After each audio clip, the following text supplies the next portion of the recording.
if you want to work out that's going to add inches to your vertical, you've come to the right spot. I have a 50.5 inch vertical. That's a former world record. I'm training for a 51 inch vertical. And here's a workout that I'm trying to use to take my slow jumps and turn them into fast jumps and hopefully higher vertical. So I started the workout with some jump squats, and here I'm doing some force velocity profiling. So the screenshot I attached, you can see what velos and peak power outputs I hit at what weights.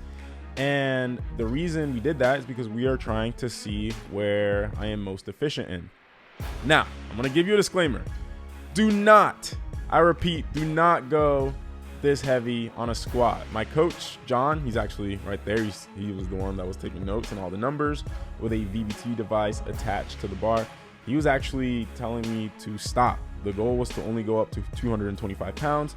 And we were going to try to see what weight I hit a peak power at. And as I kept going heavier, my peak power just kept going up and up and up. It got to the point where we were at 365 and my peak power was still rising, and it didn't drop until 405 pounds.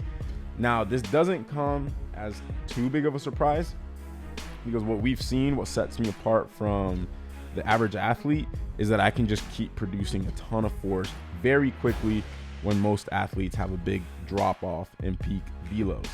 So that's something that has come as a result of years and years and years of jumping and training really hard, specifically for my vertical. Now, we're still going to be doing jump squats. It's serving as some power work. Now, for some context, I just maxed out all-time PR on my back squat, all-time PR in my power clean. Then I deloaded.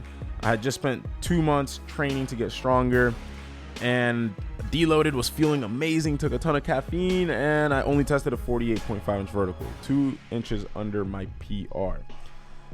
What was really interesting is I tested a 48.5 both off a slow approach and a fast approach. Then when we did some force velocity profiling on a power clean, we found that I was generating a ton of peak power at maximal weights, like all-time PRs essentially in peak power. But when it came to 60 to 70% of my max, my peak power was very down. And then when we looked at my ground contact times on my testing on the approach jumps, they were very slow. My all-time highest jump was my 50.5 inch vertical test in 2024, very early 2024. My ground contact time there was 0.25 seconds. For reference, it was 0.29 on my test a couple of weeks ago. So my good friend John devised this devious training cycle with the intent of teaching my body to produce all that force more quickly. A 2-foot approach jump is constrained by your ground contact time. So I'm only on the ground for 0.25 to 0.3 seconds. It doesn't matter how strong you are if you can't produce a lot of force in that short window of time. Now, when it comes to beginners, your ability to express force in that short amount of time is directly correlated to how strong you are. So just getting stronger can improve that. And as a result, increase how high you jump. Because how high you jump is purely determined by how much force you produce in that split second of time. That's a physics equation called impulse. It's force times change in time. Now, the change in time typically stays around the same if you have perfect technique, that 0.25 to 0.3 seconds. What we see is with faster approach speeds, your ground contact time naturally gets a little bit shorter. A scenario like what happened to me where it would get longer is if you're not strong enough to efficiently convert your speed into vertical velocity. So that means I have a huge eccentric deficit. That's called eccentric rate of force development, aka eccentric RFD, and that's where my bottleneck was. So we need to increase my eccentric RFD. However, we use a type of periodization when we program called long conjugate sequence systems. So just because we're going to be focusing on eccentric RFD this cycle doesn't mean that's all I'm going to be doing. We want to maintain my max strength. We want to maintain tissue resilience. We want to maintain my power outputs. So that's why we did the jump squats. The jump squats is a power exercise, and it's a good bridge between max strength and then the very fast elastic work that we're going to be doing, as you can see in my workout today. So we started with the force velocity profiling. Now later on in the cycle, I'm going to be doing jump squats at, I believe, 60% of my max. Actually, we're probably going to go a little bit lighter. But the heaviest we'll load up is about 225 pounds.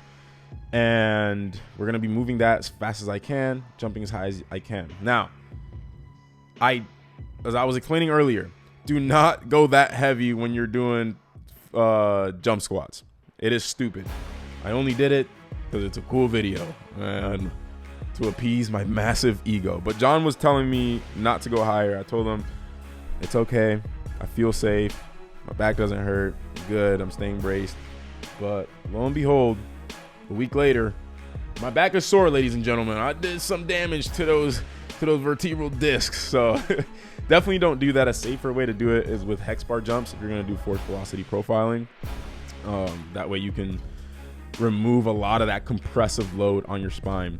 Now, the next thing that we did in the workout after the force velocity profiling was a complex. Complex is the same thing as a superset, but with more rest. So we complexed this 2 legs up, 1 leg down leg extension. It's a Supermaximal eccentric. So I have more weight than I can lift up with 1 leg. And then we were controlling the eccentric as slowly as we could, ideally in a 4 to 6 count at a lengthened position. So as you can see, I'm not going all the way into full extension.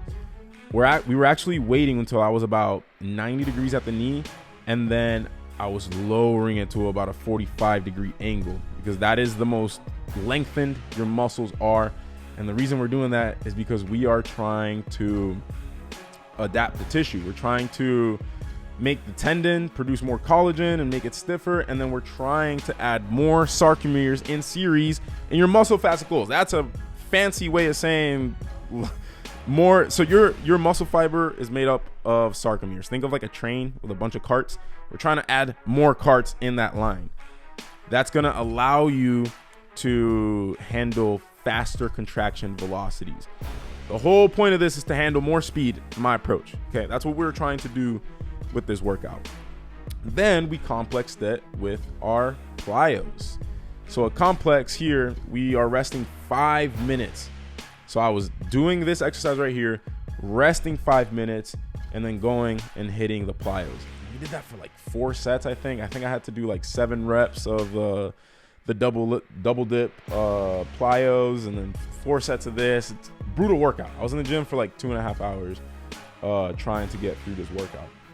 And then the objective of the plyo, you want to recruit more type 2 muscle fibers. Those are the fibers that are the biggest, that can produce the most force the most quickly, which is what we want to recruit. And then make your type 1 fibers act more like those type 2 fibers. And we do that with the plyos and by training the nervous system. Your nervous system is what recruits all these fibers. And yeah. But that's it for the workout, guys. The last part of the video is my dunk session. I had a good jump day. The result of this workout, my ground contact time went from 0.29 to 0.25 seconds within a week. My vertical measured with flight time went up by 2 inches. So I did a height check, or the last windmill actually of the session was about a 50-inch jump. My height check was about a 49-inch jump. So crazy adaptations already. If you guys want us to program like this for you guys, go to THPstrength.com. The link is in the bio and also in the pinned comment.